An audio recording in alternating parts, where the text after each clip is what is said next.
Hi there, my name is Steve Mullen. I'm currently doing a best ball specific blog for Big Dogs Gotta Eat Fantasy. And I'm doing a draft for you guys. I'm going to be talking a bit about the math behind best ball.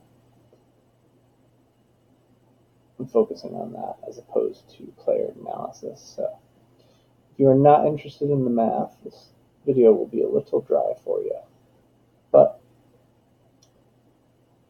I think you can help a lot of people out and a lot of people's win percentages. Looks like we're picking at the 11-1 right now. So this stupid app seems to I'm actually on the desktop right now, but it seems to freeze up when the draft first starts for some reason. Can't figure out why, so I have to reload here. Alright, should be good to go for the draft now. Sorry about that. So the first thing we want to talk about in the math behind best ball is your roster construction. So on the Big Dogs Gotta Eat website, I have an article out, blog out, I guess technically, called the Best Ball Primer for 2019. So when you're deciding what you want for your roster construction, we're going to look at some numbers here. What you really want is either 2 or 3 quarterbacks and either 2 or 3 tight ends. Like, there's not much different in the success rate for the best ball championships between which of those you use. So you're kind of like picking between the two as you go. And generally what I use to pick between the two is, if you have like guys that you feel are high injury risks, or if you end up with a tier 1 tight end, then I tend to only go 2 tight ends. If I end up with a tier 1 quarterback, I tend to only go 2 quarterbacks. Sometimes you end up with one of each, and then you got to make your decision later. But you really, really, really want 6 running backs and 7 wide receivers. 6 running backs is 22.7% more successful than any other number of running backs. 22.7% over a large sample size is absolutely massive. So if you just follow this roster construction, it's going to give you an advantage. So for wide receivers, 7 is 17.4% better than any other number of wide receivers. And the reason why we know this is we've gotten the numbers from the teams that made the best ball championship. Like, all of those teams broken down, those were the best roster constructions. And you can come up with scenarios on why not to use, 6 or 7. I wanted to pick this guy. I like 8 better because of that. 8 is actually only 5% better than 6 for wide receivers. So I see tons of people out there that want 8, they want 9 wide receivers. The numbers show us that 7 wide receivers is by far the best number of wide receivers you can have. So we're gonna have a pretty easy pick here at the 111. Like, whichever guy between Devontae Adams, Travis Kelce, and Joe Mixon, the top 3 people on this list is left, is the guy I'm going to take. So it will not be Travis Kelce, it will not be Joe Mixon, it will be Devontae Adams. Might get to see the extremely rare for me wide receiver here. So if you're the person coming up with reasons not to use, sorry about that. I could take Julio. I kind of want some more shares of Dalvin Cook, but I feel like I can get them later in the first round. I'm going to snatch up Julio here. I'm going to go wide receiver, and see how things work out. So I have a feeling that we are going to be hoping Kerryon Johnson makes us to us in round 3. So often if I go wide receiver, that's what happens. So if you are the person that's differentiating from the optimal strategy as far as roster construction goes, you're giving your opponents these percentages. Like, you are giving them these advantages over you. So that's why I really stick to this no matter what. No matter what scenario comes up. I want these percentages. The math is the math. If you're doing like at least 100 of these drafts, then this math really does matter. So the next thing we're going to talk about as far as math goes is stacking.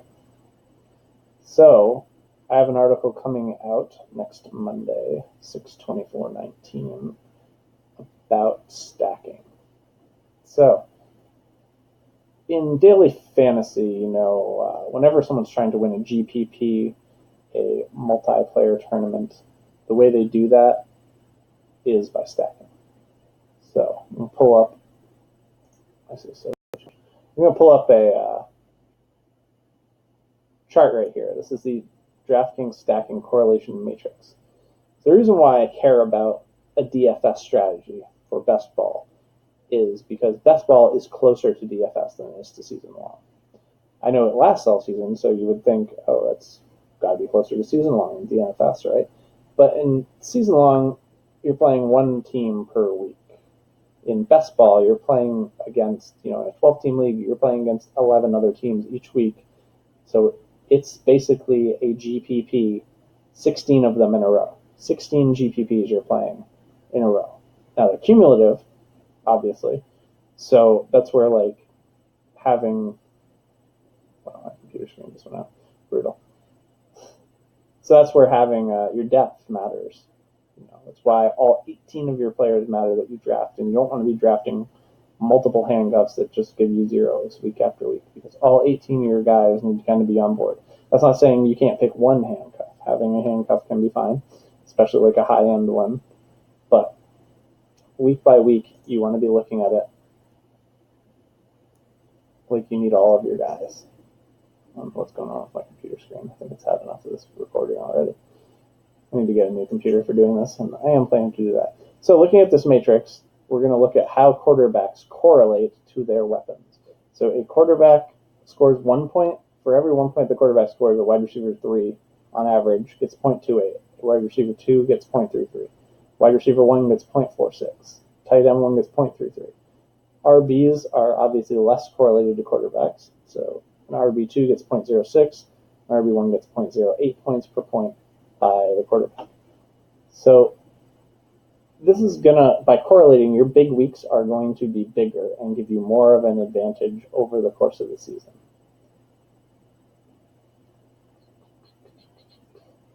So you ask, how much of a difference does that really make? So in a 12-team league, on average, you are going to win the league 8.3% of the time. And you're going to cash 33% of the time. With stacking, that sucks. I carry on Johnson. We see that with stacking, you can raise your win percentage 3.5%. That's absolutely huge. It seems like a small number, right? You're like, it's only 3.5%. But when the norm, Josh Jacobs goes before us, we are going to be crying. When the norm is, sorry, I'm intensely waiting for this pick right now. Not Josh Jacobs, please. Josh Jacobs goes, we're going to have to do something silly here that I don't have to do. All right. Well, at least that didn't happen. So, not a guy I love as my first running back, but he's a guy I need ownership percentage on, so at least that's nice. I'm picking up a share of him at a spot where I'm actually happy that he was there. It was nice. So, anyway, 3.5% doesn't seem like that big of a percent, right? But in relation to 8.3%, it's a 44% increase. Now, when you talk about winning 44% more of the time, that's obviously pretty gosh dang exciting, right? So we take a share of AJ Green right here, which I don't have enough of. I'm not going to reach on one of these running backs, so I'm just deciding between AJ Green. Yeah, he's another guy that I don't have enough ownership on, so I don't love him, but we're going to take AJ Green. So you see me writing things down. I'm writing down the bye weeks because on the PC version of this, you don't get to see the bye weeks, which is super annoying. I need to get, I think my screen was having problems because I don't have my AC in yet, and it's like 1,000,000 degrees here right now. So yeah, as far as your winning percentage, going up 3.5% on 8.3% is 44%, which is a massive number. Your cash percentage can go up as much as 7%. So you're going from 33% to 40%, and that's a 22% increase. So if you are stacking, it is going to raise your win percentages. We have a massive sample size that was pulled for that. Now, you don't want to just be like stacking anyone, because as we looked at this correlation matrix, the more important a guy is, the more he correlated to the quarterback, right? So you see wide receiver 1 is the most important, but in some cases actually like the tight end will be the main, like let's just say San Francisco. Kittle's probably like the number 1 target, so he would be the strongest correlation. So you want to try and get a quarterback in their best weapons. Like that might mean wide receiver 1, wide receiver 2. It might mean tight end, wide receiver 1. Like for example, Kansas City last year, the 2 guys who correlated the strongest were Travis Kelce at 5.8, so up quite a bit from the 0.33, and Tyreek Hill at a 6.8, which is up quite a bit from the 4.46. Now, you look at the second best quarterback last year, Matt Ryan, his top 2 guys, Julio and Calvin Ridley, were the 2 highest correlated guys. So Julio Jones came in at a 0.60, and Calvin Ridley came in at a 0.40. So you really want the best weapons and not super concerned about what positions they are as much as like where they are in the pecking order. Where they are in the pecking order matters more than the positions. So far we have like 1 running back, and it's Josh Jacobs. So this is what we call a problem. We also kind of now want to be looking at who we're going to get to stack so that we can have a couple strong stacks, right? And we've got Devontae Adams and Julio Jones and AJ Green, so we're going to look to stack their quarterbacks. So it'd be really nice to get Aaron Rodgers, but at the same time, you can't start reaching for these guys and pulling them like way above ADP. So we will 100% not be taking Aaron Rodgers with our next pick. I think we're going to have to gamble on Aaron Rodgers, and we're going to lose that gamble. But that's okay, because we still have like Matt Ryan as an option, and we're going to have some other dudes on our team here soon, so we can look at other options for stacking. Sony Michel off the board. Who am I hoping drops to me here at the 5'11"? Well, I already have 2 bye week 9, so I was not hoping for Cooper Kupp, because the most I will go in a bye week for wide receivers or running backs is 2. That's my absolute maximum. Right now, I'm kind of hoping either Tariq Cohen or James White drops to me, because I have like super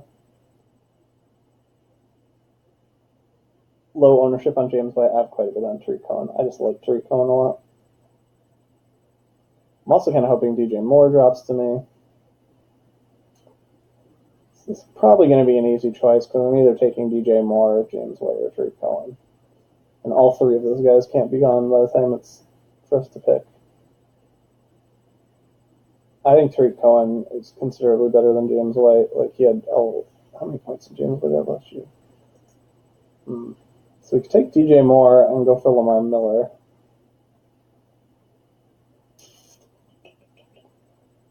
Or we can end up taking, I'm going to take Tariq Cohen. I'm going to miss out on DJ Moore. So now we got 2 bye week 6 RBs, which means we have to kind of miss that. No more bye week 6 RBs, which means we can't take like Devin Singletary later or some guy like that. That's bye week 6. Jared Cook, huh? So now we're stuck choosing between James White and Lamar Miller. I actually like Lamar Miller quite a bit more.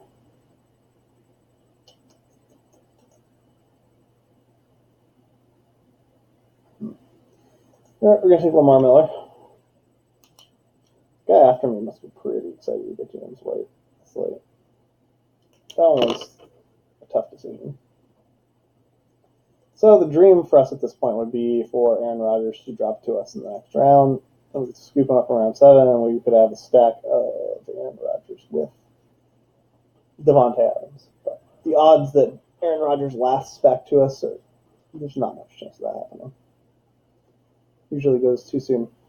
So a lot of my talking in videos is going to be a little bit more. There's not going to be too many of these videos, but I'll be doing a couple just to get some strategy things in there.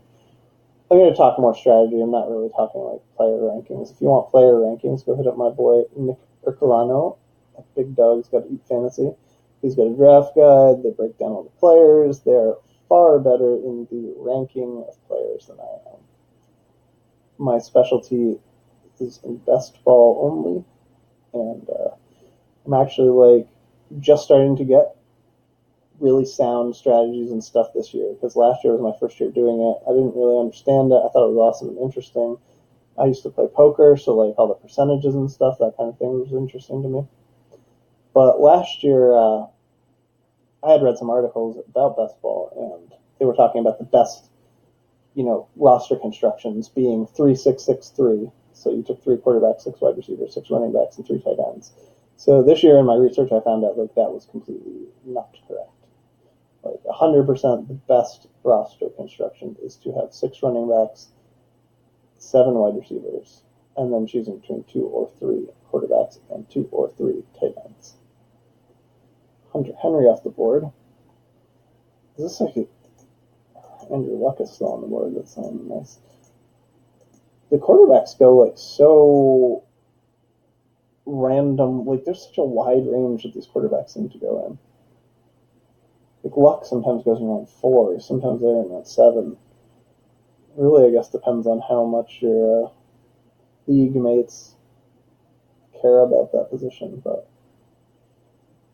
from what we saw of Patrick Mahomes, he was on 37% of the teams that qualified for the best ball championship. So you can get a serious difference maker at quarterback. So, like, I don't want you to think that means that you need to start snatching up Pat Mahomes all over the place, because his ADP last year was around 8 to 10, and his ADP this year is around 4 or 5. And the ADP makes a huge difference. Like, the reason why he had that 37% share in the best ball championship was because of his ADP in part. Of course, part of it was just because he was absolutely ridiculous and like broke records, but the ADP plays into it too, right? That's all part of it.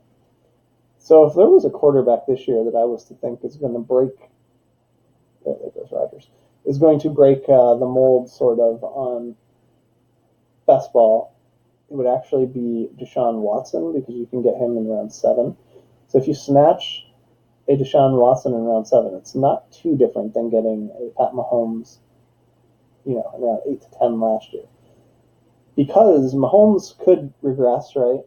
The Tyreek Hill situation, we still don't know. Kelsey's foot could flare up and be an issue. He's just had surgery on that. So there is a path where Pat Mahomes takes a serious step back. I don't think that he will, but there is a way that could happen. And the year before, if you were to take Deshaun Watson's stats and make them into 16 games, he would have outscored Russell Wilson, who ended up the number 1 quarterback, by 50 points. So he would have outscored Russell Wilson by 50. Russell Wilson would have been the 2nd best quarterback. And the 3rd best quarterback, he would have outscored by 100 points if you took his 9-game sample and turned it into 16 games. So Deshaun Watson, I think this year is the guy that can really make the difference at quarterback in the best ball championship for your team to win. It's quite possible too that there just isn't one, right? Like last year at wide receiver, there wasn't one. There was no guy who completely flipped things on its ear and was dominant. So right now we're looking at, I'm really not super interested in Miles Sanders or Darius Guys right here. The guy I want to see drop to me the most right now is Marvin Jones. I think he's just such an incredible value right now. So if Marvin Jones is there, let's see what we're taking.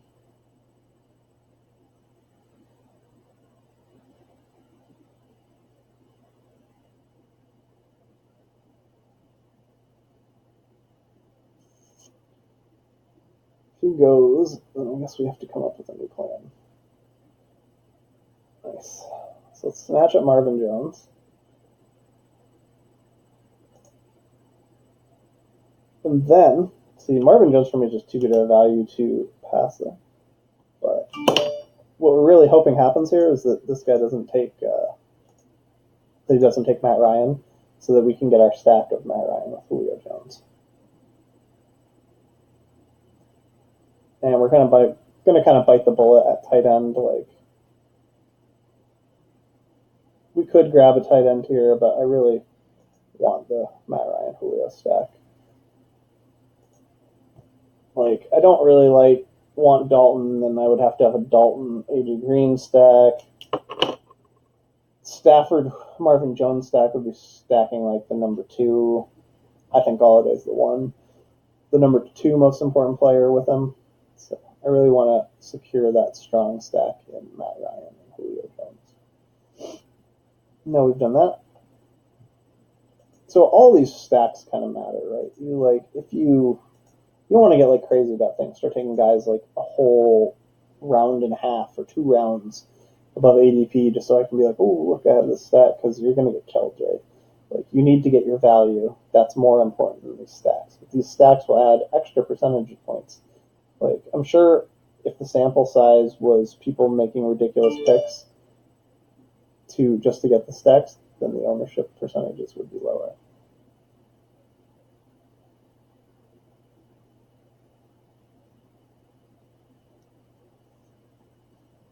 So at this point, we have 2 bye week 6 running backs, 2 bye week 9 wide receivers. So I'm not going to be looking to get any more at either of those positions for those bye weeks. We can wait pretty late on tight end if we have to. I think that there's some value down at the end of the tight end spectrum. So if we kind of get closed out in tight ends, I think it's like the best position to have it happen to you. It is a little troubling that we're maybe getting closed out at tight ends and our running backs aren't really the way we want them. But I don't think this is a bad team at all. I like Jacobs, Cohen, Miller. Not ideal, but it's not bad. We've got Devontae Adams, Julio Jones, AJ Green, and Marvin Jones. So we're gonna want to leave wide receivers for the very end of the draft because we already have these 4 guys. So unless we're getting great value on a wide receiver from this point on, we're probably going to look at other positions. Like, say a Curtis Samuel were to somehow be available to us at our next pick, we would not be looking to pass that off. That's for sure. Sorry about that.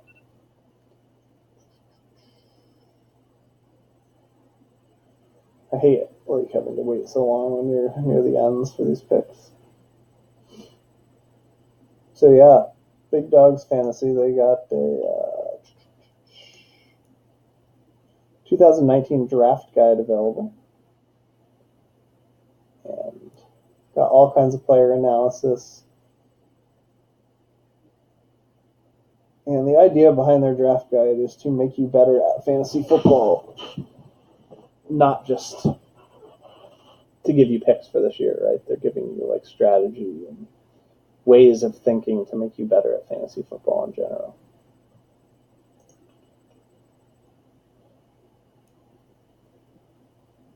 So we talked about roster construction, and we talked about stacking. Now, the bye weeks and injuries matter quite a bit. You really don't want to be filling your roster with too many people with the same bye weeks, because you can't fix those problems. In season long, you have infinite opportunities. You're making trades. You're picking people up off waivers. Your team's changing. It's fluid. It's moving. When you draft here, that's your team. So your team better be prepared for the long haul. And the more of these bye weeks that are the same, the more problems you're going to have. Also, if you're filling your team with a bunch of guys with bad injury histories, there's certain guys you want to take a chance on because their ADPs are lower, because they are injury risks. Like AJ Green in this draft was in round 4, and I'm not going to own a ton of them. So the guys that get injured, my ownership percentage, I've done 100 of these roughly now, and I'm going to end up having 300 teams by the end of it. So you just want to keep your ownership percentages down on the people you think are the most risky. But you don't want to like fade them entirely. Like a fading in best ball means you want to own 3 to 5% of somebody. Like I have 3% Todd Gurley, I have 3% Tyreek Hill. I think the only person that I've faded absolutely entirely so far is Emmanuel Sanders, just because I think that there's like I think that he can't come back from his injury in time, and I also think Denver is like a dumpster fire of an offense, so he has like no upside even if he can return. Plus, he's going to have like two guys that are rising talents to fight for targets between them. Ooh. So kind of hoping Austin Hooper makes this. I'll just shut up because that didn't happen. Makes it to us so that we could kind of include him in our stack there, but it's all right. No big deal on that one. That's not a guy that we're like super interested in anymore. So definitely interested in picking up a couple more running backs. Looking at tight ends, looking at wide receivers. One running back that I'm a little low on ownership percentage that I for sure want to get some more of is Damian Harris.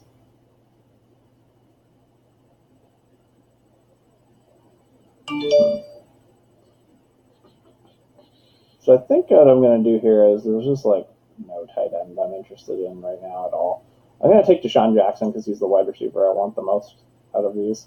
I know we said we're not going to take wide receivers, but you got to take value where value is. And to me, he's the best player available on the board by a large margin. I'm going to snatch him up, and then we're going to hope we can get Damian Harris. That Dennis 1121 does not grab him. If Dennis does, we're hoping that he at least does not take Jalen Samuels as well. So Jalen Samuels is like the guy I wanted the second most behind Damian Harris at this point. We're going to take our Damian Harris here.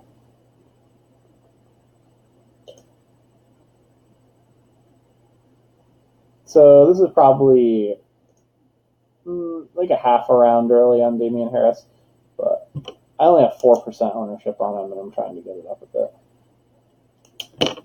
He's a guy I would like to have somewhere between 7 and 10%, maybe even 12%. I feel like his ceiling is just incredible. Sony Michel's knee, it's been an issue. It could be an issue. And we've seen those running backs in New England produce points galore. I also think he adds something to the passing game, so it's kind of why I don't like James White as much. Because I think like he will fit nicely with Sony Michel if Sony Michel's healthy, and if Sony Michel is not healthy, then he'll be absolutely fantastic. If Sony Michel is healthy, like he's probably only going to be able to provide you like random touchdowns here or there. He'll probably have 3 or 4 random touchdowns. And if a guy just scores a random touchdown on your bench, like a lot of times that'll be enough to push them into your flex position. So those things like really help you out quite a bit. So far we don't have a tight end at all, which is rough, but it's not something we can't recover from. Like I said, tight end, I feel like there's a ton of value at the end of tight ends. A lot of the old guys, people just like hate them. And there's actually like Noah Fant, who I think is going to have an impact in his rookie year because what else are they going to do in Denver? Like Flacco loves tight ends, and the other tight ends are not going to be doing it. So also Noah Fant's certainly not going to be blocking anyone. So he's got to be doing something. And that's something going to be catching the ball. So our running backs, we have 2 bye week 6s and 2 bye week 10s, which is a little rough. I don't like having 2 double weeks like that, but that just kind of happens. So it's not ideal, but it's also not something you like need to panic and start not picking guys over. Pretty interesting. Smith is like, I got him in round 13 of the draft the other day. I'm not sure why he's falling that far. Like, everyone is down on, everyone is either really, really up or really, really down on Freeman, right? There's not too many people that are in the middle. People either think like, my God, this guy is almost a second-round pick, and he's going to be everything. Other people are like, he's just going to be hurt and useless, so I don't want him at all. Personally, I'm more towards the hurt and useless and don't want much of him category, but I have 4% on Freeman, and my target for him is 3 to 5. It's fine. Definitely don't want less than 3 though, because just if he ever hits this mythological ceiling that doesn't really exist, you don't want to be out in the cold on that.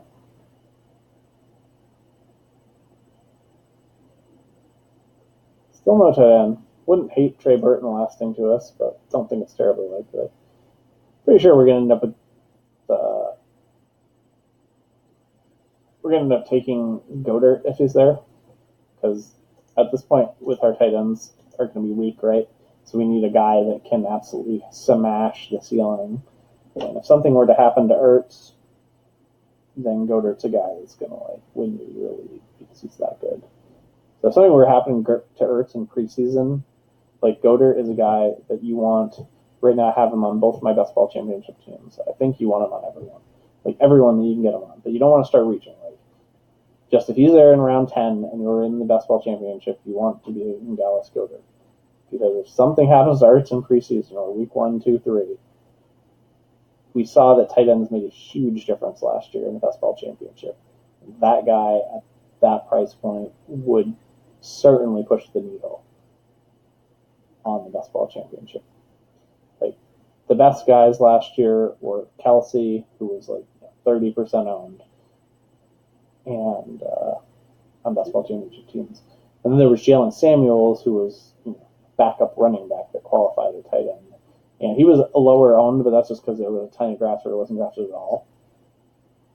But yeah, having that weird thing where you had a running back playing tight end, that kind of sucked.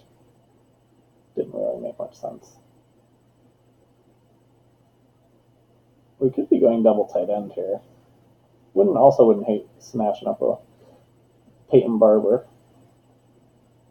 Kind of hope that this guy just takes Trey Burton, and our choices are easier. So I'm going to look at the tight ends. The guy behind us is one tight end, so it's not out of the question for him to smash one. That makes our choices a little bit more difficult.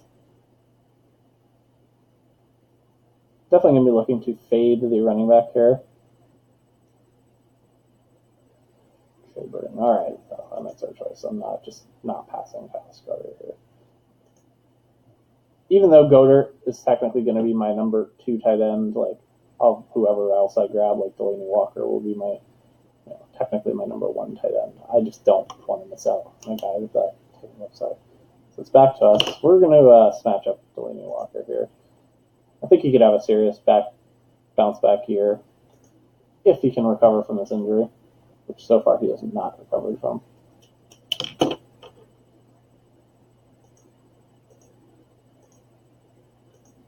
So we got Goddard and Delaney Walker, feeling pretty decent about our tight end situation. Not ideal, not terrible. Somewhere in the middle. One thing I don't like about drafting Delaney Walker is he's a bye week 11 guy, but I have low ownership on him, so I need to get a few more. And the reason why that's significant to me is because Will Dissly is a bye week 11 guy, and he is one of my favorite last round picks. Will Dissly looked every part as good as they said it was going to be last preseason. Last preseason, I was kind of a Nick Vannett guy, and I was I don't know. Pete Carroll's talking up Dissly. Don't care what Pete Carroll says. The fact that Russell Wilson was talking him up as much as he was should have been more of told us hey, maybe this is real. But the way you saw him play in those first 2 games, it certainly looked real. Then he had a complete dud game, and then he got hurt in the first quarter. But I'm inclined to believe that Will Dissly is actually a really good football player. Now, he also had a nasty injury, torn patella tendon, not the easiest to come back from. So far the reports are that he's already doing stuff. He's not at 100%, but he is supposed to be on track for week 1. So right now I have a very large ownership percentage on Will Dissly. I think it's going to go down. Right now I think it's at 27%. My target is 15%, so I can start fading quite a bit. just when I see a guy that's going in a round where I think it's incredible value, I'll just hammer it, because then you can just fade it later if you want. But if that ADP starts rising and then you're having to reach for him to get your ownership percentage where you want, you don't want to be doing that. Like Justice Hill's another guy, dude. I have like 27% Justice Hill. Like that'll go down. My target for him is like 20%. But I really think Justice Hill can be Tariq Cohen. Like people thought I was crazy. A bunch of my buddies play, in full PPR leagues and stuff. And 2 years ago, I kept telling them like, make your last round pick Tariq Cohen every single time. Get Tariq Cohen. And they're like, well, I'll just get him off waivers. And I was like, dude, just take him on your last pick, because you don't know when he's going to explode, and then you're not going to be able to get him off waivers. And what happened? Week 1, he exploded, and it was a battle to get him on waivers. So I was right in that instance. So, I mean, if Justice Hill somehow made it to us, that would be an instant pick. Don't mind Breida. Like Mark Andrews' value if he makes it to us. Definitely going to be looking to pick up another quarterback real soon. So even though we have AJ Green, we're not going to look to get Andy Dalton because he has the same bye week as Matt Ryan. And at most, we want one quarterback with a bye week. You don't want more than one quarterback or one tight end. Just creates too many problems. One guy gets hurt, and then you're taking a 0 because your other 2 guys in the same bye week. You just don't want that situation. So yeah, definitely keep track of your bye weeks when you're doing this. You don't want to be taking zeros that you don't need to be taking. So ideally, I would like to get Justice Hill and Mark Andrews, and that's not too likely to happen. But is this guy behind us taking a second tight end? He is not. Well, we're not going to pass Justice Hill for Mark Andrews, I'll tell you that. So.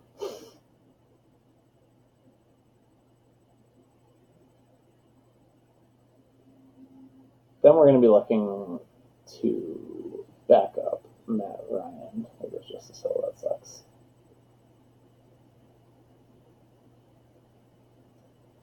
I don't mind Matt Breida either.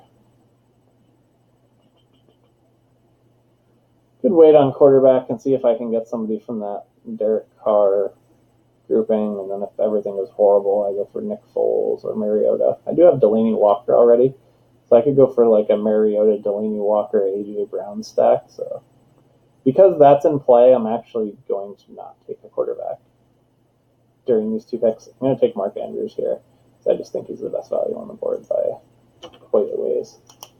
That makes me feel pretty good about having Delaney Walker and Goddard too, because I was taking some risks there. Here goes Matt Breida.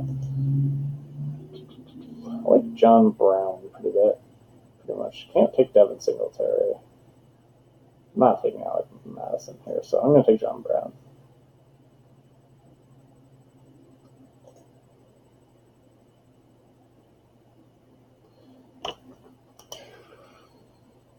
So now that we have 6 wide receivers, we know we kind of want to leave us open to the opportunity of going Mariota and AJ Brown, so we're definitely going to be looking at running back when it comes back to us. So because of that, let's get tight end completely out of here. And we don't need wide receiver lit up for right now, because we know that wide receiver is going to be the last spot I take, whether it ends up being AJ Brown or someone else. So for running backs, I would have, smashed to Devin Singletary right there over John Brown, except I have 2 bye week 6 running backs already, so I can't get a third. Madison was a brief consideration. I just really liked the value on John Brown there. So who are we hoping even makes it back to us at this point for running backs? Well, Malcolm Brown's definitely one guy I want to grab. Darwin Thompson, someone I have some interest in, just as like a Char West type back that, like, if the right injuries were to occur, could become something much more than that. So our ideal picks, if it were to last to us, would be to take something like Malcolm Brown and Marcus Mariota. The running backs on this team are getting pretty weak because of how stacked we were at wide receiver. all in all, I think this team's going to end up being about 7.5 out of 10. I would definitely expect to cash with this team. I would not expect this team to be able to come in first place. I mean, if we're lucky enough to have Malcolm Brown fall to us in the next round and bright things happen with Todd Gurley's situation, this team is far from out of the having no chance of cash. Having no chance to win, but it's definitely a team that should be cashing.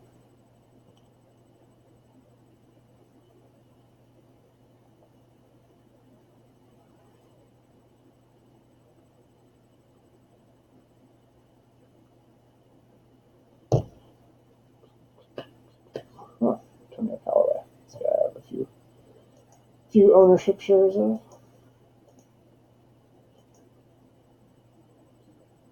So, like, the dream for us would be for Alexander Madison to somehow last to us, but I just feel like that's about 0% to happen.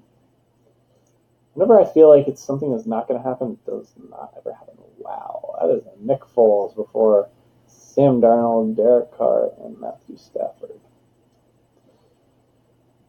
There's always the option to gamble on getting Mariota in the last 2 picks, but I'm probably not going to do that.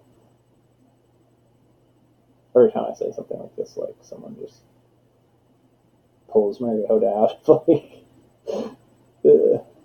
of these guys that are higher ADP. So you look at how many quarterbacks are on this team, and it's behind us here, 2. So they could conceivably take on. Wow, they only have 4 wide receivers. That's not good. They're probably getting pissed at me snaking all the wide receivers as I'm getting pissed at them for snaking all the running backs. Maybe that's Madison. That's pretty awful for us. But this is a tough draft. Whenever you pick 11 or 12, things do not work out ideally for you.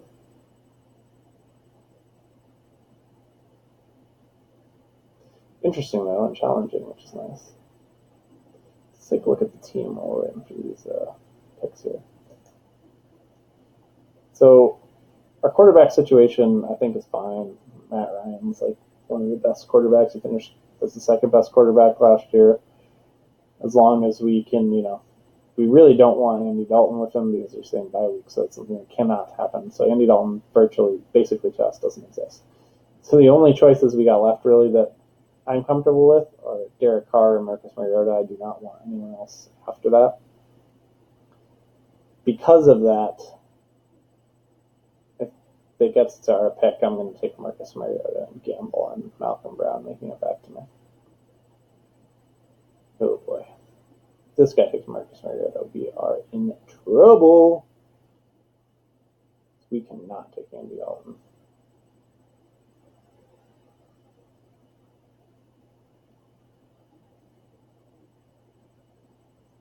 So we've been doing a little gambling in this draft too.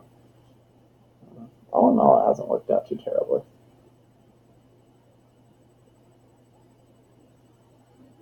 Alright, so here it's clearly Mariota because if he was to get taken by Dennis, we would be in shambles. Which means I'm going to leave up my very, very last round to take A.J. Brown. And here, I would take Chris Thompson, except that I already have 2 by week 10, so it doesn't help me. I'm going to take Malcolm Brown. Want that upside if Todd Gurley is out. So let's look at the team again. I don't mind going 2 QBs. Obviously, anytime one of your 2 QBs is Marcus Mariota, you're going to have some injuries to dodge. But this is why you play 100 of these leagues. I will not have just 2 quarterbacks on Marcus Mariota very, very often. This is the first time that it's happened. I've had 3 quarterbacks on Marcus Mariota quite a few times. This is the first time I've had 2 quarterbacks on Marcus Mariota. So the strength of our team, obviously, is wide receivers. We are so far ahead of the curve on wide receivers. We've got Adams, Jones, A.J. Green, Marvin Jones. We've got big play guys in Deshaun Jackson, John Brown that can hop in there and get some scores. So we're going to look to be grabbing a running back, the best one we think available, and A.J. Brown as our last two picks. A.J. Brown, like, sometimes goes. I mean, like, we can just take some other, we can take some other flyer. This doesn't, like, kill us or anything. We could take, like, an Adam Humphries. But I would kind of like to have, like, Mariota, A.J. Brown, and Delaney Walker stacked, just because I think that a healthy Delaney Walker and A.J. Brown can overtake Corey Davis as the number one. So you can end up with, like, the number one and, like, a really strong tight end the quarterback likes to use. Like, I'm not as interested if I have to drop down to Adam Humphries. If I have to drop down to Adam Humphries, I might take him. But it's basically going to be, like, his standalone value and have nothing to do with the fact I have Mariota. In which case, I'll probably be selecting somebody I think has a higher upside. So Adam Humphries sure had himself a year last year. I just don't think, with the passing volume of the Titans offense, that his year going to look anything like that.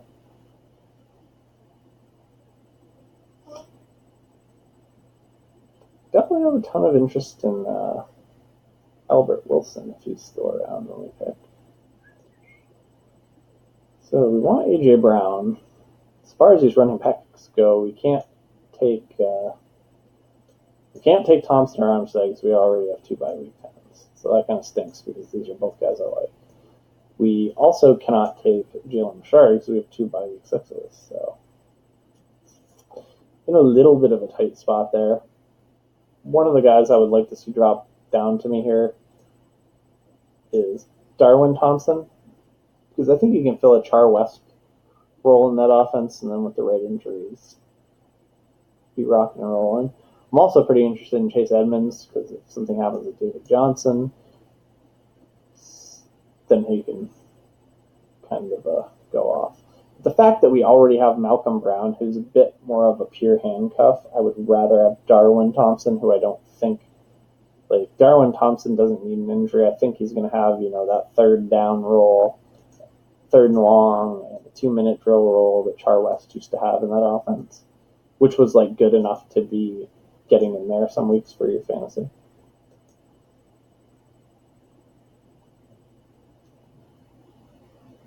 We might just, like, be forced into going 2 pure handcuffs, which would be rough. Like, a Chris Thompson would be absolutely perfect for us. That similar to a Darwin Thompson, except that you already know that Chris Thompson's actually good in the NFL level. But, bye weeks are bye weeks, and we just can't afford to take Thompson or Reichwell. So ideally, I think that we end up with A.J. Brown and Darwin Thompson, we'll see. It'd be interesting if I'm forced to choose between the two on this turning point. Because I think Chris Thompson and Reichwell Armstead are so much better picks than Thompson, I'm probably going to take A.J. Brown first. It's kind of a disaster, though, if I play this game and lose. If I play this game and lose, we're going to be forced to take Chase Edmonds just as, like, the only running back left that's worth anything. All right, Chris Thompson's gone. We're going to play the game. We're going to see if we lose. Boom. So, if we lose, Reichwell Armstead one. That's perfect. That's what we were expecting and hoping. And Chase Edmonds one. So, pretty excited that we played the game and won. Bye weeks are safe now. We got a guy who probably doesn't need injury to be somewhat productive. I'm not saying he's going to be the best, but any player that gets on the field for touches and situations, like, he's going to get in on these 2-minute drills, these third and longs, and can break a long touchdown. Like I'm saying, all you need is a touchdown for these guys to be sneaking into your flex position. So let's look at our team and rate what we got here. So we've got the Matt Ryan and Julio Jones stack. We also have a nice second quarterback stack. Mariota is one of the weaker quarterbacks for sure, but he does have a big upside. He actually has a couple of stud weeks in his career, and stud week's not the easiest thing to come by, right? Stud week is top 2 finish, so Mariota actually has some stud weeks on his resume. So our other stack is Mariota with Delaney Walker and AJ Brown. That's a pretty strong stack. Ooh, important thing about stacking. Okay, so like when I'm saying these stacks, at most, I don't know if I mentioned it before in this video, you want 2 weapons for the quarterback. Once you hit 3, so let's say you had all like Matt Ryan, Julio Jones, Calvin Ridley, and Austin Hooper, that stack actually, the math shows that it goes the other way. You have too many guys that correlate, and it negatively affects your team. So you want a quarterback and 2 of their targets. You do not want a quarterback and 3 of their targets. You start to have a negative correlation. I think this is a combination of all those guys end up with the same bye week, right? So like then you're making some suboptimal choices at other points. Plus, like when that team just stinks, like that's a lot of guys just stinking. Like your bench can certainly hold up these stacks and like protect you from their downsides. But I think once you hit the 3 targets, it's just too much for like your bench to be able to handle. Like that team has a terrible week. So like your bench is your insurance that on the weeks that your stacks perform like poop, because your stacks are going to perform higher, like they're going to have the highest highs and they're going to have lower lows.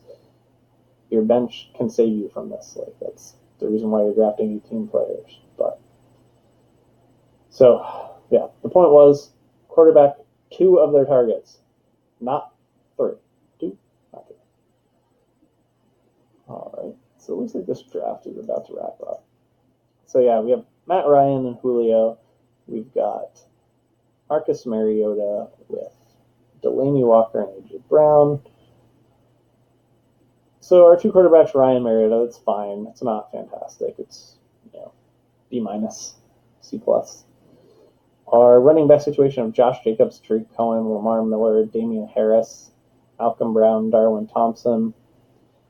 That's probably like a C, maybe a C minus.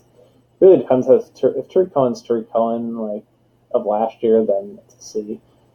Josh Jacobs is like a decent ceiling, but he just like has never had that many touches. Lamar Miller's as safe can be. Is going to be an RB2. Damian Harris, range of outcomes is massive, but I had too low ownership percentage on him, so we like definitely were looking to get some more of him. Brown, huge ceiling. Darwin Thompson, probably not a huge ceiling, but he's going to do some things for you. So I'd say B minus, C plus on the QBs. Probably a C to C minus on the running backs. Wide receivers, I mean, it's A plus. You got Devontae Adams, Julio Jones, AJ Green, Marvin Jones, Deshaun Jackson, John Brown, AJ Brown. A plus on the wide receivers. And I think we were able to get our tight ends, which looked, remember when we were waiting, we're like, oh, what's this tight end situation going to be looking like? I think it's a solid B. Like a solid B that actually has upside to be better than a B because of Dallas Goedert. Dallas Goedert could change the situation to an A with an injury to Zach Ertz. So, but even without an injury, like he's going to produce some tight end 1 weeks, like top 12 tight end weeks. And then Delaney Walker, if he's able to bounce back and be old Delaney Walker, is the solid dude. And Mark Andrews as a 3rd tight end is absolutely fantastic. I mean, he had some big weeks as a rookie. I think he's going to grow on it and become, a standard pick as a tight end 1 in like seasonal leagues. I think going into next year, he will be a guy that you're drafting in your seasonal leagues as your tight end. So enough of this. Thanks for watching, and maybe I'll do another one of these or 2. We'll see how it goes. Good luck, people.